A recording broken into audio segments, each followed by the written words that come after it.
The monetary system still promotes an old language that is subject to interpretation instead of relying on one that is more efficient. It's a waste of information and leads to chaos, especially in the present where information is abundant and easily accessible through the internet.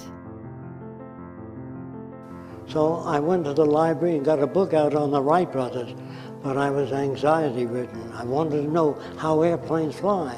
And when I opened the book, it says it was a sunny day in May and Mrs. Orville Wright was hanging clothing on the line. That bothered my ass no end. That didn't tell me what I want to know. The book, most of the book was sunny day in May, bullshit. Near the end of the book, they killed the pigeon and put wires in its wings and moved the wings forward and backward and long. That was information. All your school books have a lot of sunny day in May. And you have to learn how to read and scratch. So I get a lot of technical journals, and sometimes a doctor comes up with a wonderful idea. And in the book it says that Dr. Jones has 3 children, Shirley, Jennifer, and Bill. I don't want to know that. I just want to know what he did to make medicine better. But underneath that you can put, if you want to know about his life, you got that.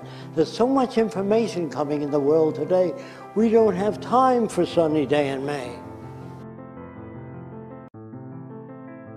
You had commented to me earlier that eventually we might move out of the use of words themselves. Is that correct?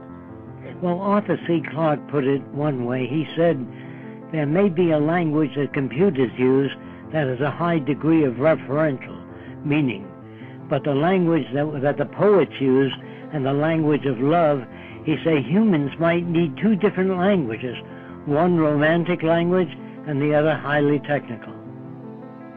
And the romantic language is bound to create lots of problems, which that's where the problems really lie, in language that does not correspond to the real world. When you think, my God, that shouldn't have happened, these children were so young, it was a horrible thing, it shouldn't have happened. Whatever happens is real. What you think shouldn't have happened is unreal, and that's where you suffer. Your concept of reality can hurt you if it doesn't correspond with the physical world. You hear that all the time. They were all so young and the building burned to the ground. What's that got to do with anything? The answer to that question is buildings that are completely fireproof. So you see, talking the way we do is really irrelevant. Let me tell you how terrible our language is today. We say things like, have a nice weekend. You know, why don't you say, have a nice life? Go all the way. Right. Do you understand? We say, have a nice vacation. Have a nice life. Go all the way. In other words, our churches even bless our war tanks. This is all anti-Christ. They always need money for Jesus, or God needs money. God doesn't need any money. This is a human concept. So God bless America. Who the hell are you to tell God who to bless? Who are you to say God's on our side? You're doing God's thinking for him. Don't you see that yet? Well, the kids of the future will see that, and they'll say, couldn't you see that the monetary system created most corruption, most crime, wars and aggression, and environment shapes behavior, not some inborn gift? That environment shapes all aspects of human behavior, unless you have brain damage, which is also due to environment. Or malnutrition can also affect the brain. So you see, we need a lot of knowledge. People have to be better informed. And what is most difficult to do is to extract that which is most significant. That's what intelligence is. The ability to extract significance from many different situations, not an intelligence test. The science of communication does not exist, actually. There is no science of communication as yet, although to a limited extent we do communicate. A woman that can operate a sewing machine quite well cannot communicate with a physiologist, only to a limited extent. So communication in a society where there are a multiplicity of different reactions and different values does not assure communication. Language is an attempt at controlling the behavior of people. It isn't a mechanism for controlling behavior. It's an attempt. People write books because they think they can impart their values to other people. The book is only one piece of the action, and many other things necessary. Conversing with one another, up and back, disagreements, areas where you're a little foggy, not quite clear. So when I tell you that a neurologist doesn't know what a problem is unless they're social, he has no idea. If he works on the brain as a study, how does the brain work? The brain doesn't work, it responds to different cultures. Do you understand that? Asking a question, how does the brain work, cannot be asked outside of the culture. You can't do that. It's like saying, how do we walk? Well, if you lived on a planet with 1/10 of gravity, the guy says, let's go for a 20-mile walk, you say, okay, because gravity doesn't bother you too much. But if you live in a planet with 5 times the gravity of the Earth, the guy said, I want to walk 100 feet, he said, that's too much for me. Do you understand why you respond to the environment? The purpose of language is not to communicate. It's to control the behavior of other people. When you tell another person, mow the lawn, I'll give you $5, you know. $10, yes. Money is a control device to a limited extent.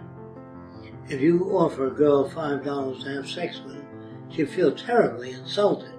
But if you give her $1 million, she might have to think about it. Even though she's a moralist, she might have to set a morals aside for that deal. Otherwise I have to work for 40 years and never get that opportunity. Is it an opportunity? It could be an insult to some people. So, use your head is no language at all. Or you're dumb. There's no language, no communication. Or you shouldn't have done that, there's no communication. Or I hate you, there's no communication. Unless you say you're at the sink run and it overflowed everything and I had to work 4 hours cleaning it up. Try not to do that again, otherwise I won't let you near the sink. Okay? Whatever it is that you have to do. So you've got a long way to go. Most language is noise. When people sit and talk to each other, if you check with them 3 days later, what did you talk about? They usually don't know, because it was not significant. When normal people get together and talk, they usually say nothing. They can't say anything.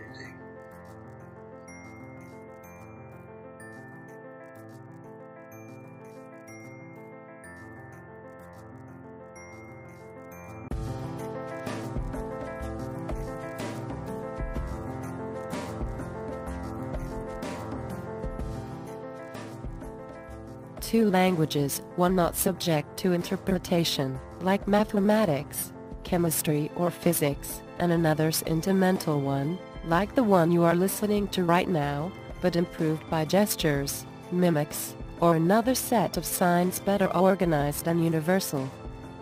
Remember, we speak in sentences because we have to take a breath. But if we had a turbo lung, you know what that means?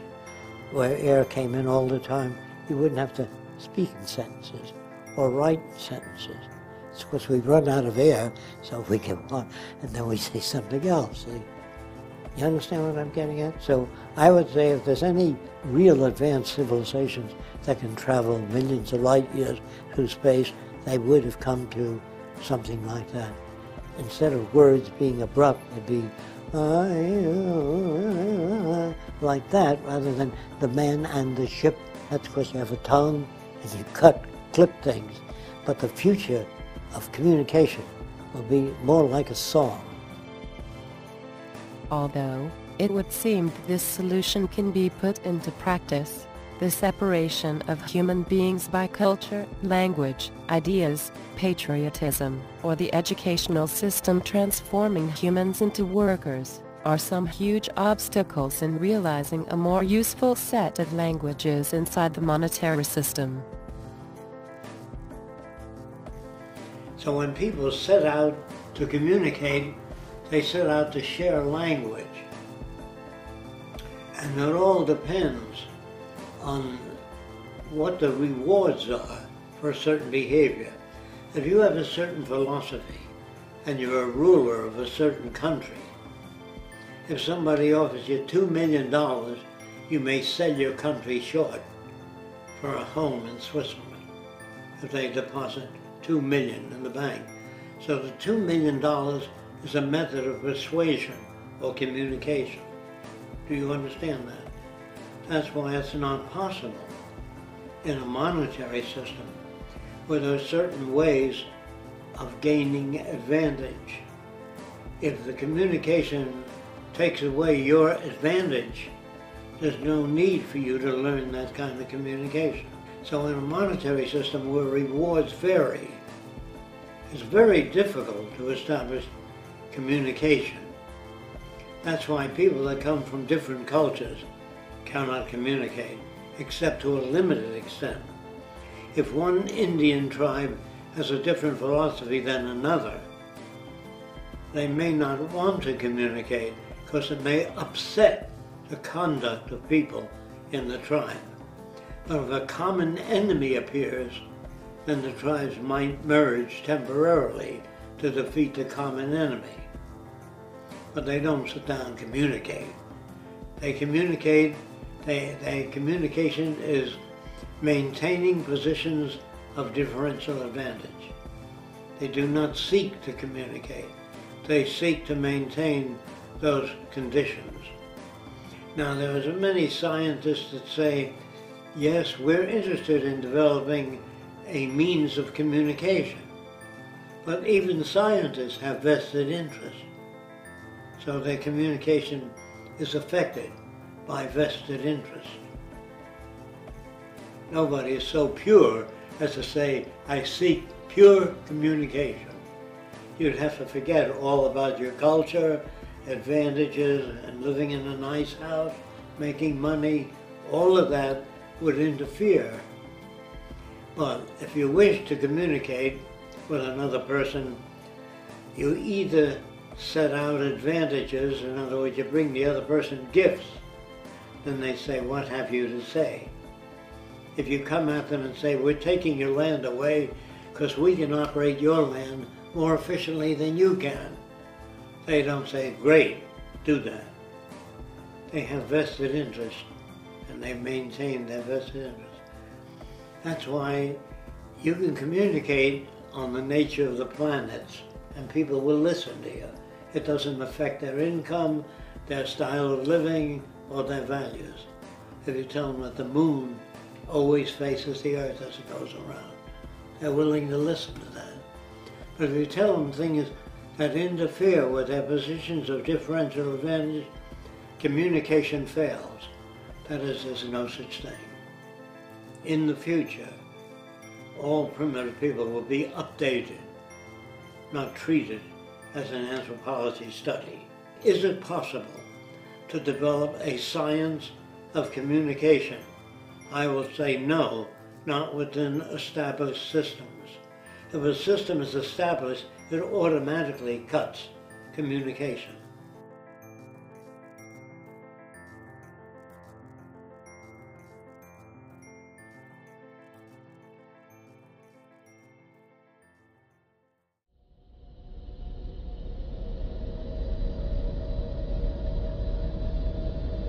If you relate to the information available through science, the situation is ridiculously dangerous. With so much information around, you cannot rely on a language that is so diluted and meaningless.